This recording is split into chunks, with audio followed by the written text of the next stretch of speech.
What's up, Cowboy fans? I got a Chris tutorial, and what made me do this Chris tutorial is because I was watching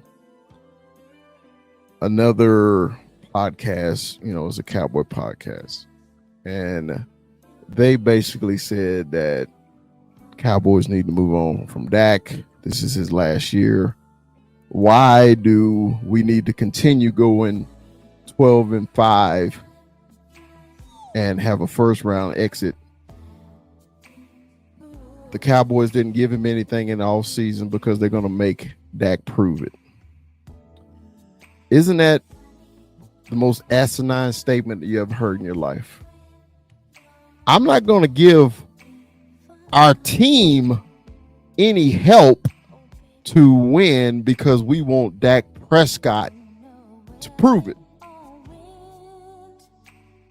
Help me understand how that is logical.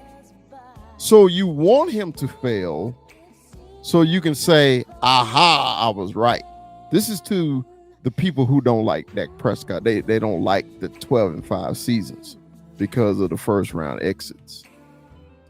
And every time we lost in the playoffs, the old Dak haters accuse him of losing the game. The only one I accuse Dak of losing is the playoff game in San Francisco. I thought he played horrible. That's the only one.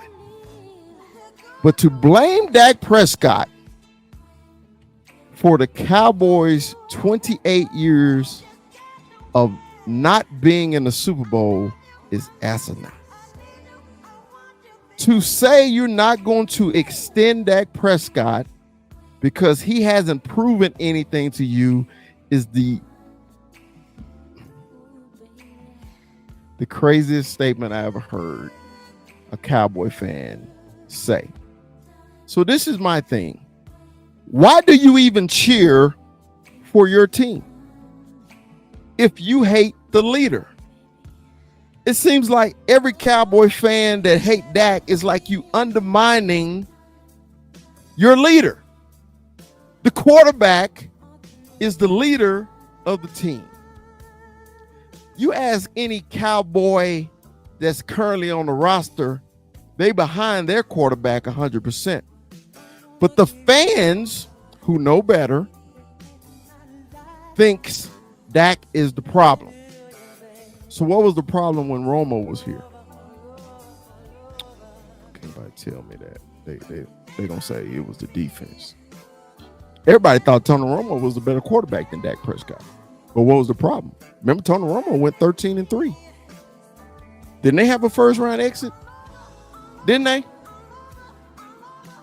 You forget how a struggling New York Giant team strolled into Texas Stadium and beat the Cowboys?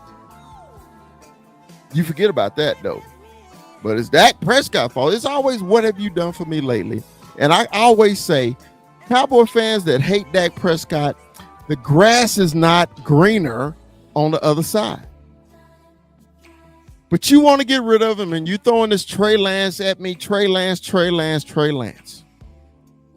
was a number 3 overall pick for the San Francisco 49ers who traded up to get him.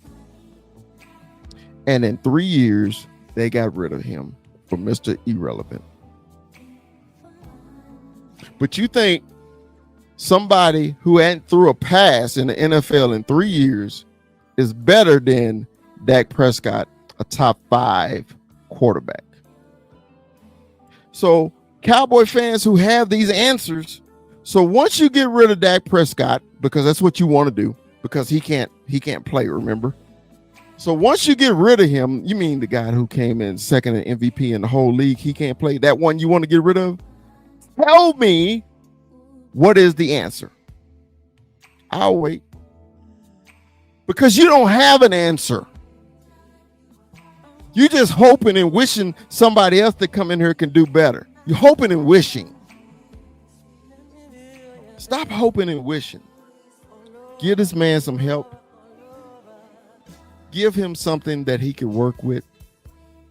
and see what he could do. I bet you ask, about 28 teams in the NFL, would they rather have Dak Prescott? And all 28 would say, hell yes. And you know why? Because you saw those 6 quarterbacks that left in the first round because they desperate for quarterback, even though they got a starting quarterback, Atlanta.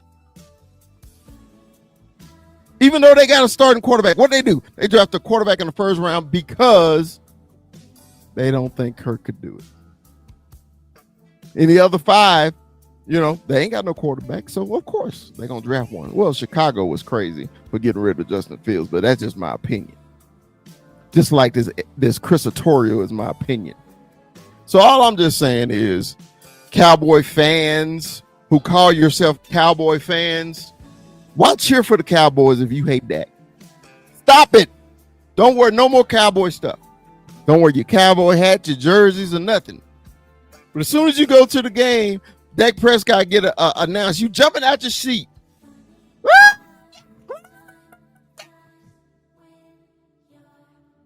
As soon as the Cowboys lose a game, it's Dak Prescott's fault. It ain't never nobody else's. That's the end of my Chris tutorial. You're more welcome to leave a comment. Dallas Cowboys for life. Peace.